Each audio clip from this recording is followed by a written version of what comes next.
Hello everybody and welcome back to another episode of Beer Brew Review. And today I'm switching it up on you a little bit. Not only are we outside, but we're gonna make cider instead of beer.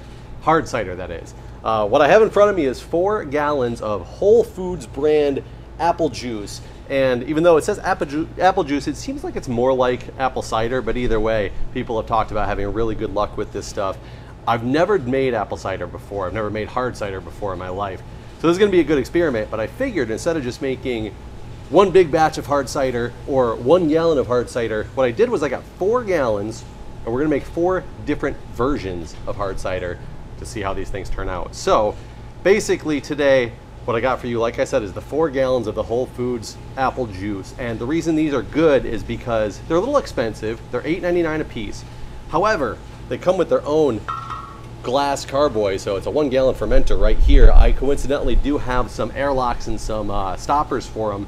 If you're wondering, these seem to take about a size 6 stopper. I have 3 size 6 stoppers and a size 7, so we're gonna see if that's gonna work in the end. But first thing we gotta do is we gotta find out what the current specific gravity of this juice is. And as always, sanitize everything.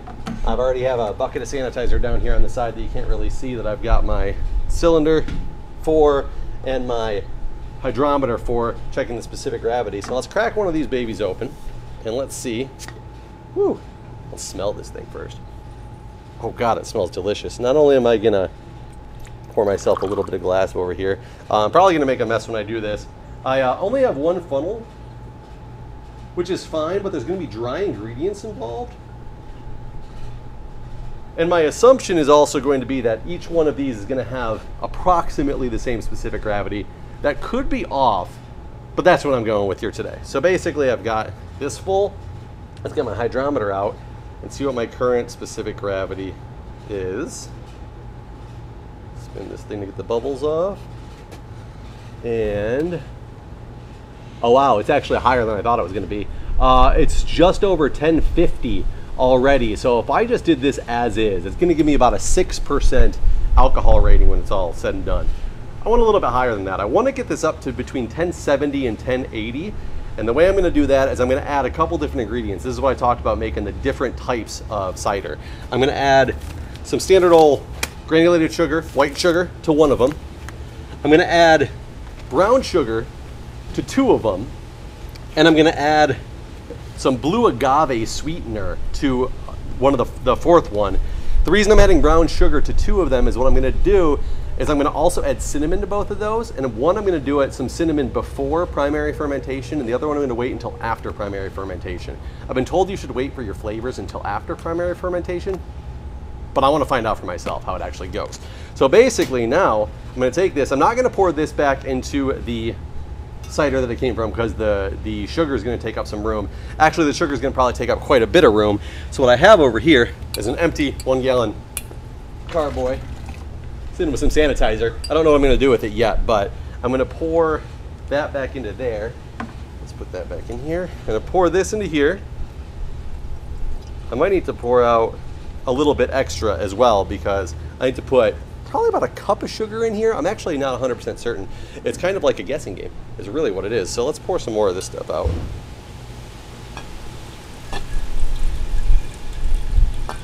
Just to ensure that I have adequate room, let's get over here, sanitized funnel, sanitized measuring cup. Let's start out with the white sugar.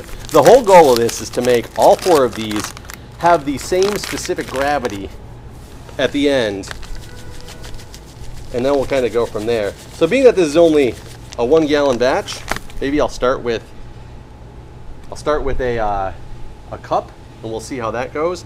It might be too much, it might be too little. I have no idea.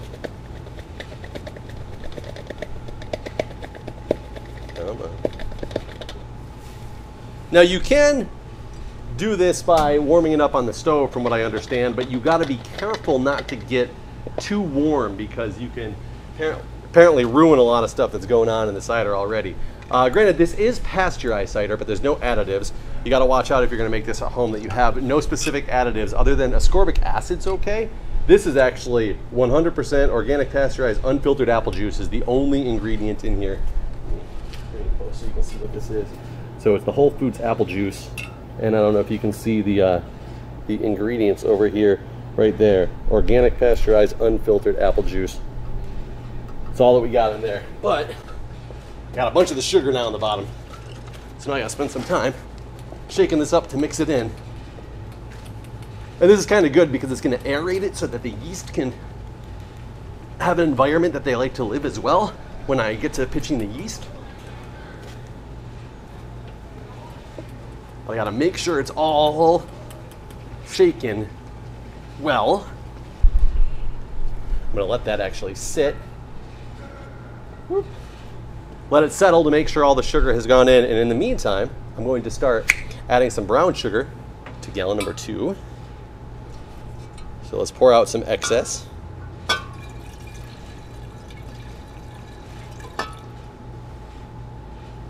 Should be good. And I don't know how different the brown sugar is going to be when it comes to increasing the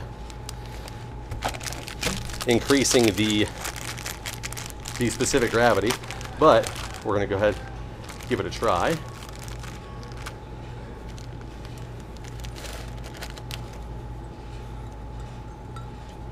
Now, a problem that I might have going with this brown sugar is that it's much clumpier. So it's probably going to be extremely difficult to get going in the funnel. I do have some sanitized measuring spoons over here.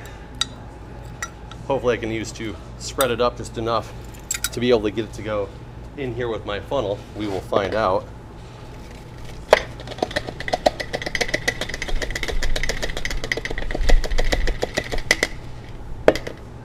It looks like we've already run into a problem here. I'm going to have to go acquire something that is small enough to get in here, sanitize it, and use it to shove the sugar through.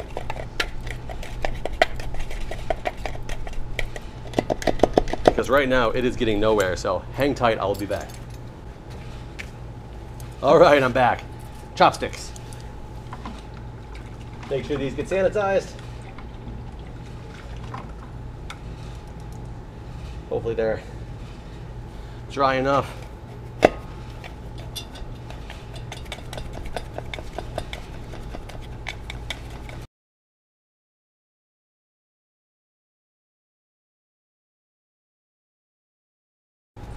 All right, folks, I apologize for some technical errors that just happened, but you didn't miss too much. I basically finished putting my brown sugar into the brown sugar container. I also relabeled it so it's properly the brown sugar container. Mixed it up, tested the specific gravity. It is at 1068, so slightly lower than the white sugar, but it's at 1068, close enough for me.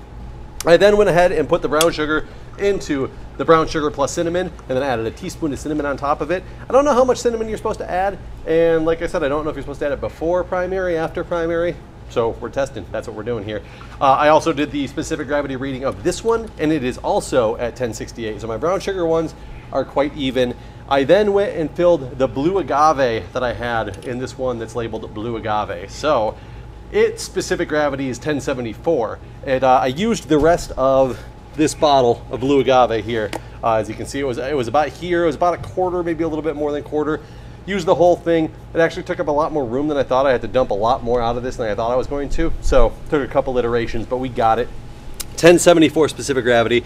By the way, this is the cinnamon I used in the brown sugar with cinnamon. It's just Kirkland Signature ground Saigon cinnamon. It says the ingredients are cinnamon. I'm hoping there's nothing in there that's going to affect the yeast. So let's go with that. Basically, now that we've got these all set up and ready to go, I need to add my yeast. The yeast I'm going to be using today is a cider house yeast. It is specifically meant for ciders, so hopefully you guys can see that. Let me try to make sure this is focused in on that as much as possible. Not sure if it's actually getting focused in or not, but cider house yeast right there. It's going to be good, I hope. This basically is meant for 5 gallons. So if I split this into fourths, I should be able to get 4 gallons out of it pretty easily because it's going to be actually a little bit extra. But I do have to split it up and find out how much is in here. I need to get my teaspoons, my measuring teaspoons back out. My scissors that were in the sanitizer. This was in the sanitizer as well. Here's my measuring spoons. We gotta see how much is actually in here to know how much to do, and then we're gonna open this thing up. Now it says this, what's in here is 9 grams. I unfortunately don't have a scale because then I could measure it, and it's just less than 3 grams. No, that would only be like 2.5 grams a piece. A little less than 2.5 grams a piece would be exactly what I needed, but I don't have a measuring scale. So what I'm gonna do is I'm gonna take my towel here. I'm going to get the teaspoon measurement device. The teaspoon measurement device. We're gonna take this, we're gonna dry it. I have a bowl. We're gonna find out how many teaspoons are in this, and then I'll know how to split it into fourths. There's 1, 2,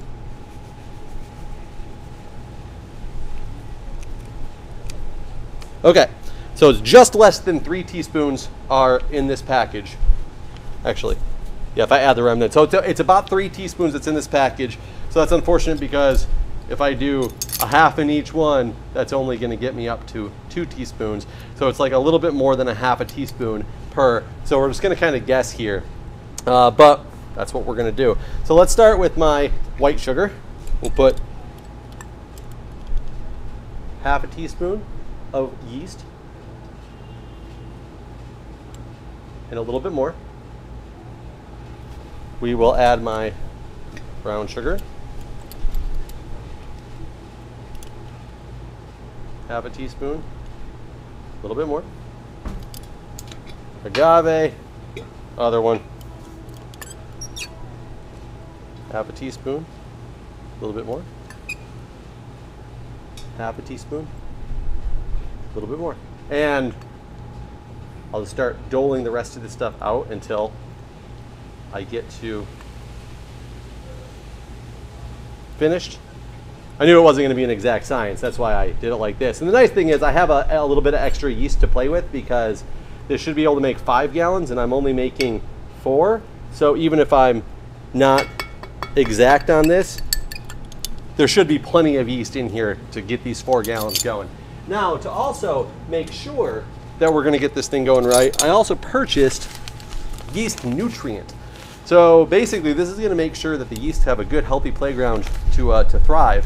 And it says that specifically on this 1 teaspoon per gallon. So that actually works out very well because I know there's exactly 1 teaspoon that goes in each one of these things, and we're going to be good to go.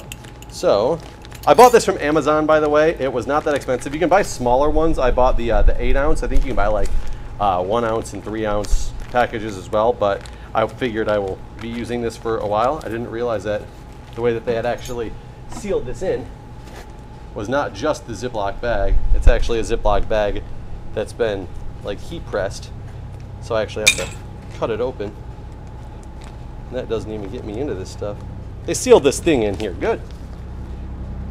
I might have to move it to a different container after it's all said and done because I don't think I'm gonna be able to keep the seal that they have going on.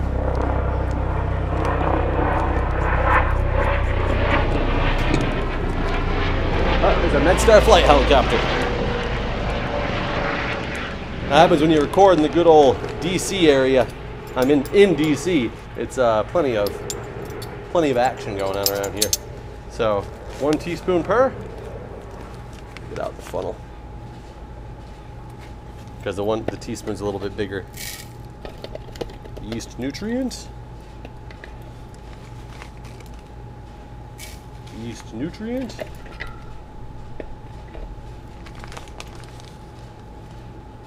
Yeast nutrient.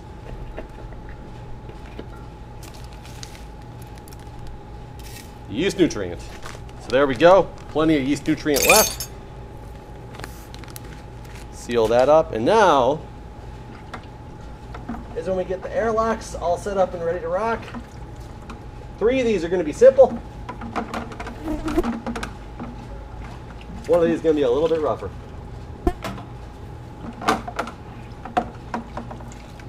Okay. Simple one. Basically keeping it filled with sanitized water here to make sure. Let's put this one right here over on my white sugar one. Good to go.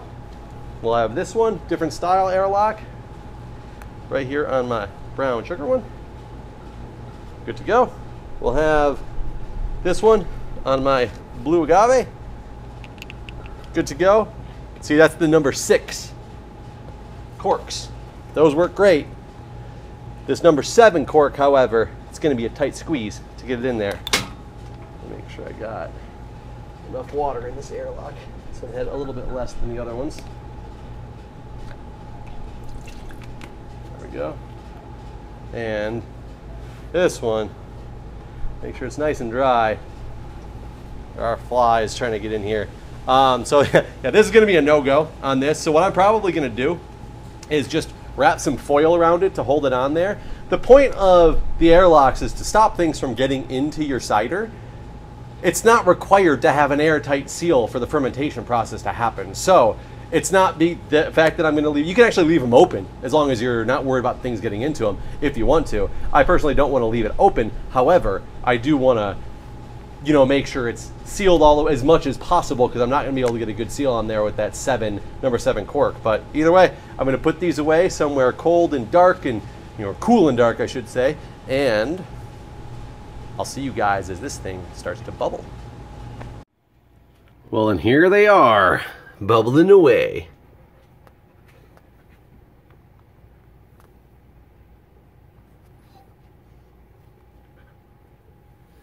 This guy's not bubbling away, but this is the one we don't have the seal on with the 7 cork there, but I'm pretty sure it's going to be fine. If you can look close, you can see all the action still happening in there.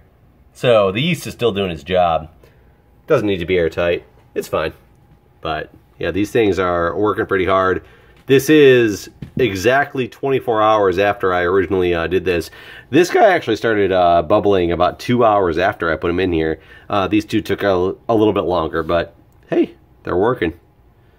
We'll see how they do over the next 10 days or so. All right, everybody, so it's been 6 days since we put these 4 gallons into our primary fermentation phase, and the bubbling has stopped. As you can see, I've already opened one of them up. I took a specific gravity reading, and we are sitting at 1.0, maybe actually a little bit less than 1.0. I'm assuming the same is going to be the case for all 4 of them, but basically at this point, I need to get these into secondary fermentation. So as you can see, there's a huge yeast cake layer down here on the bottom of these things. I don't know if this is focusing in right, but you can see it in all these. So basically, I got to get that cleaned up, get these into secondary fermentation. I'm going to take some specific gravity readings of all of them, and I'm going to add the teaspoon of brown sugar to a teaspoon of cinnamon to the brown sugar one right here, so that we're doing the test between the primary fermentation cinnamon add and the secondary fermentation cinnamon add. Basically, I won't bore you with the video of just transferring these over to another bottle. I'll just come back to you when it's done and are ready to go. This is the white sugar specific gravity. Can't get an exact reading because of the bubbles, but it's right there, about 1.0. This is the blue agave.